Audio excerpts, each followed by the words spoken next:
ரகசியம் பேசிக்கிட்டோம், நாங்க 2 பேரும் காதல் வலை வீசிப்பிட்டோம். சிக்கனமா கண்ணாலும் முடிச்சுக்கிட்டோம், அதை சீர்திருத்த முறையில நடத்திப்பிட்டோம். பெத்தாலும் 1 2 பெத்து போடுவோம், அதுக்கு ஒத்துமையா 2 பேரும் பாடுபடுவோம். ஊதாரி பிள்ளைகளை பெக்க மாட்டோம், அது ஊரு வந்த வாங்கும்படி வைக்க மாட்டோம். நாங்க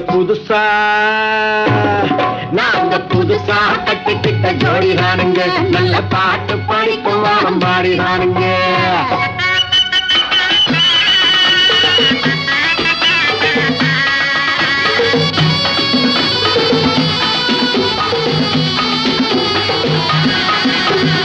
ஊரு விட்டு ஊரு மாறி போவோமுங்க, ஆனா உங்களாட்டம் பேரு விட்டு போக மாட்டோம். எல்லோருக்கும் நல்லவரா இருப்போமுங்க, எங்க கொள்கை